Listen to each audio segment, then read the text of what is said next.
So dear students, up to now we have seen about different methods of finding solutions of partial differential equations.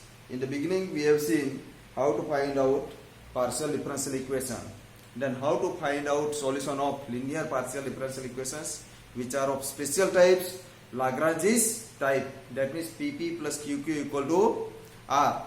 After that we have seen another method of finding the solution of non-linear partial differential equations by using 4 different standard forms.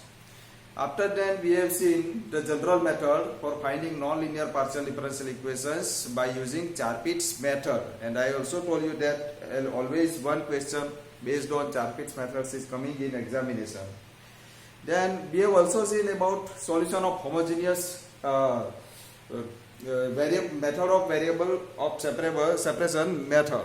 By using this we have seen different kinds of partial differential equations, and then we have seen special kind of partial differential equations based on wave equation and heat equation.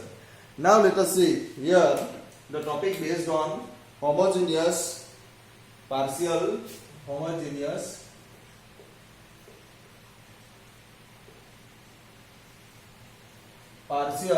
differential equations.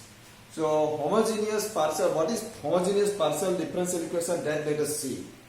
Here, if we know that the derivative del z by del x we denote by p. So first of all you should know about the notations. Then we also know that del z by del y, del, here you must use this symbol del for partial derivative. Then we have seen del z by del y equal to q, that we already know. But when second derivatives are involved, then we write down this as del square z by del x square, del square z by del x del y, because here is the derivative with respect to two different variables x and y. Then we have also seen del square z by del y square. These are the second derivatives. So we denote here in our syllabus and onwards this by r, s and t. That means r equal to del square z by del x square, s equal to del square z by del x del y, and small t equal to del square z by del y square. There may also appear third order derivatives like del cube z by del x cube, del cube z by del y cube, etc. But there are no special symbols for this. We will write down them as it is. But if r, s and t have been used, then you must understand that these are the partial derivatives of second order. Okay? So this kind of derivatives we will use. Now, partial differential equation, as we know that the equation which contains partial derivatives is known as partial differential equation. So these partial differential equations may be of different orders. We have seen in Lagrange linear differential equation first order differential equation, because there we have involved p and q, that means first derivatives. If second derivatives are involved, then we say that second order partial differential equation. If third derivatives are involved, then we say that third order partial derivatives partial differential equation. We also know that wave equation and heat equations were second order partial differential equations, because their second order partial derivatives have been involved. Okay, but we want to see about a homogeneous partial differential equation. Suppose if we consider a general partial differential equation, del raised to n z by del x raised to n plus a1 del raised to n minus 1 z del raised to n z by del x raised to n minus 1 into del y, because there are n minus it is nth order derivative, but n minus 1 different derivatives with respect to x and one derivative with respect to y, so total n times differentiated, plus a2 del raised to n z by del x raised to n minus 2 into del y square. That means n minus 2 times derivative with respect to x and 2 times derivative with respect to y, and plus dot dot dot. That means if we are decreasing the order of x and increasing the order of y, then finally at the step del raised to n z by del y raised to n we will get. Okay, so here in all these terms you can see that the order of the derivative is n. Here nth derivative, it is also nth derivative, it is also nth derivative, it is also nth derivative. So the all derivatives involved in this expression are of order n. Okay, are you clear with this? It may also involve other kinds of derivatives. Suppose del raised to n minus 1 z by del x raised to n minus 1, that is n minus 1 order derivative, or n minus 2 derivative, n minus 2, like this. So the differential equation may contains the derivatives of any order, of first order, second order, third order, fourth order, fifth order, and so on. So this is the general form of partial differential equations. But here we want to consider only those equations in this chapter which involves the derivatives of the same order, and this may be equal to some function of x and y. So here on left hand side all the derivatives are of same order. We have not involved in this equation the other order derivatives. So when the differential equation contains all the derivatives of same order, then we will say that this equation is homogeneous.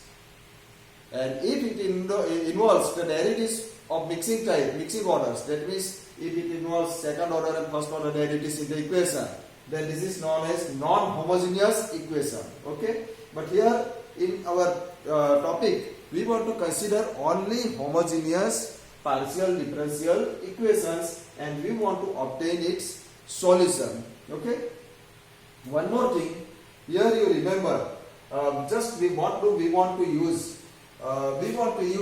del by del x, that means this is the operator because function is not involved here. When z is the function, when we operate del by del x upon z, then it will become some function.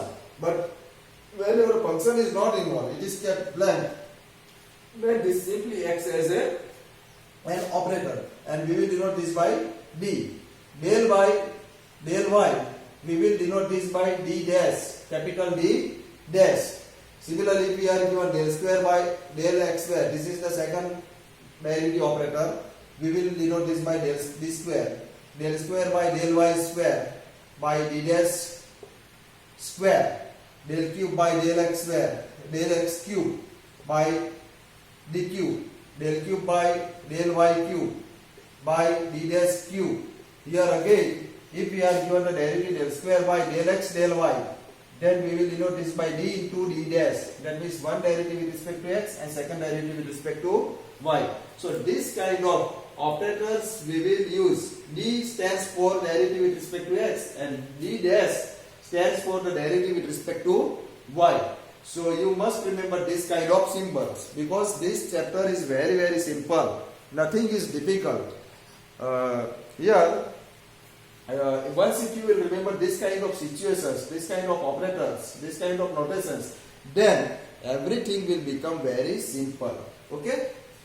So here homogeneous equation we want to consider this, and we want to obtain the solution of this equation. Okay? This equation. But solution of this equation we will obtain two parts. First part and second part. Okay? In the first part we will consider the right hand side equal to 0. First we will consider the right hand side equal to 0. Then we will obtain its solution. And this is nothing but when we consider right hand side equal to 0, then this equation, the remaining equation is known as homogeneous part of the equation. Homogeneous part of the equation. Okay? And then we will obtain one solution. And this solution will contain some arbitrary constants. Okay? And in the second part, we will consider the whole equation. This part, sometimes we will also write into the form of f of d dash into z equal to f of xy. Where f of d dash means what? This, as I have used the symbols, this can be written as d raised to n. Z we will take common from all the terms. This can be written as d raised to n minus 1 into d dash, because derivative is n minus 1 times derivative with respect to x. Then we can have a1 plus a2 d raised to n minus 2 into d dash square plus dot dot dot plus d dash raised to n into z. Z we have taken common, equal to f of xy. So this is nothing but our f of d dash. Okay. So in the second part we will obtain the solution by writing this as 1 upon f of d dash d comma d dash into f of xy, and the solution depends upon the nature of the function. So we will solve the solution, we will solve this equation into two parts, as I told you, first part and second part. In the second part, first part, whatever the solution we will derive, we will denote this as CF, that means complementary function. Complementary function. And in the first part, and in the second part, we will obtain the solution which is known as PI. Particular, PI means particular integral. And then the final solution Z can be obtained as Z equal to CF plus PI by addition of the two. So here, to obtain this final solution, we require to find out first complementary function, and in the second part we need to find out particular integral. Here you note that particular integral will not contain any arbitrary constants, but CF will contain arbitrary constants. So this is the procedure of finding the solution of this equation. So one by one we will see how to find out complementary function and particular integrals. So both the parts we will discuss separately. Okay. So first we will see the part of complementary function. That means when we consider right hand side equal to 0. If in the if in the equation it is given directly equal to 0, then no need to find out the second part. No need of second part. That means our complementary function itself is the solution. Itself is the solution. When already RHS equal to 0. That means in this case no need of second part. No need to find PI. That means second part. Particular integral. So the process of finding complementary function is very, very easy. That let us see. In the second semester, you have seen ordinary differential equations. Linear, ordinary, the higher order linear differential equations. Ordinary differential equations. Then you must have seen the equations were given by just like that d square y by dx where minus 5 dy by dx plus 6y equal to suppose e raised to x. This kind of equations, before finding complementary function, I would like to explain this part, because once if you will recall this part, then the process of this will become very simple, because both have similar process of finding the solution. There we have seen that to find out, we were finding its solution into two parts. First if you remember, or if you are not remembering, then you can go to maths 2. We were finding this solution into two parts. First we were finding CF, and in second part we were finding PI, particular integral. Then what were we doing there? We were first finding auxiliary equation. Auxiliary equation, that means here d by dx, d square by dx, where this is the operator, d by dx is the operator. There also we have used this symbol, d for d by dx, d square for d square by dx, because there only one independent variable. So d dash no needed to use in the expression. So we were writing auxiliary equation. For second derivative we were writing here m square.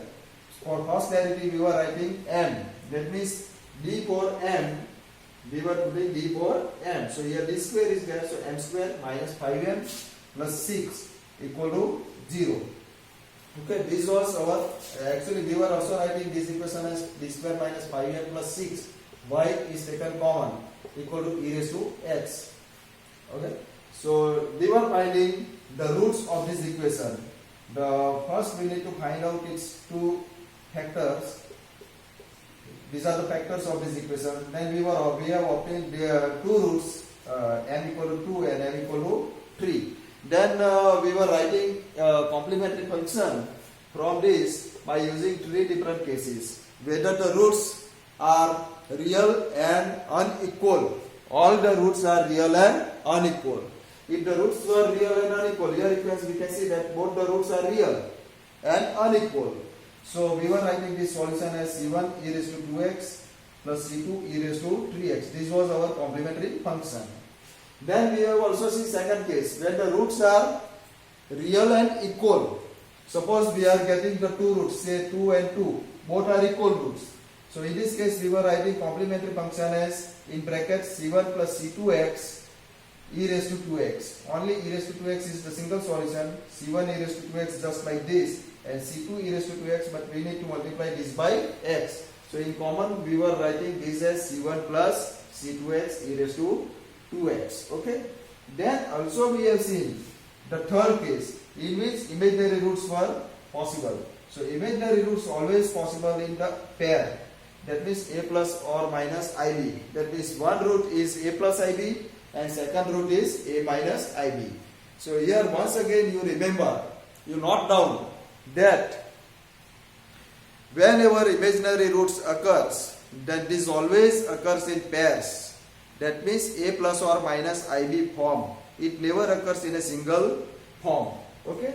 In this case we were writing the CF as e raised to ax, this for a, into c1 cos bx plus c2 sin bx. So this kind of three cases we have considered when the roots are real and unequal, real and equal, and imaginary roots. So CF we were finding in this way. Then PI we were finding as this we were writing as f of d y equal to e raised to x. We were finding pi as 1 upon fd e raised to x. So it is the function considered e raised to x. But instead of this, if it is fx, then we need to write down here f of x. And based on different special, we have considered special cases, standard cases. When e raised to x, then we were replacing d by 1. It's coefficient. That means we need to replace d by 1. And it was the solution. And it was the solution when f of 1 is not equal to 0. And if it is equal to 0, then we were multiplying this by x and we are getting the solution as x e raised to x. Then we were finding final solution as y equal to CF plus PI. So this is the basic introduction of ordinary differential equations which we have solved in second semester. So you must note down this fact because the same fact we want to utilize in solving this homogeneous partial differential equations. Okay. Actually, in our syllabus, here I have written nth order partial differential equation. But normally in our practice work, we want to consider second order. Mostly we want to consider second order partial differential equations. Hardly we will go for third order partial differential equations. So here you note that if all the derivatives have same order, then the equation is said to be homogeneous. Otherwise, it is known as non-homogeneous partial differential equation. And you also note down these symbols. We are using R, S and T. Okay. So this will be very much useful for you. Now, we go for finding the complementary function, first part. So in the first part, we will consider right hand side equal to 0, and that already I put over 0 over here. So to find out its solution, here we need to write down. I will show you only the steps on the auxiliary equation from this one. So auxiliary equation normally we write down as AE. AE. This is done by putting D equal to M and D dash equal to 1 in the equation. We are getting the auxiliary equation. So suppose here M raised to N, because it is D raised to N, plus A1, we have D raised to N minus 1 into D dash is 1, plus A2, D raised to N minus 2 into D dash square, but it is 1, plus dot dot dot plus AN, because it is D dash raised to N, so this is 1. So AN, actually instead of D, we are putting M equal to 0. If you put D, then also it will do, but here to avoid the confusion between D equation and the auxiliary equation, we are using M here. So you can see this is the equation, linear equation of degree n in terms of n, not linear but polynomial equation of degree n. And we can solve this equation, and from this we can obtain different kinds of roots. Roots we can find, as I have shown the concept of ordinary differential equation. So based upon the nature of the roots, we can find out complementary function. So here again, we need to, whenever the concept of roots is coming, then we need to go for 3 different cases. Okay, so here 3 different cases, and we discussed in the last section about the three cases. One case is that the roots are real and unequal, the roots are real and equal, and the roots are complex. Okay, so friends, you must note down and you must understand this fact. The other procedure of finding CF we will see in the next lecture. Okay, so wait for next lecture for the first part solution. Thank you.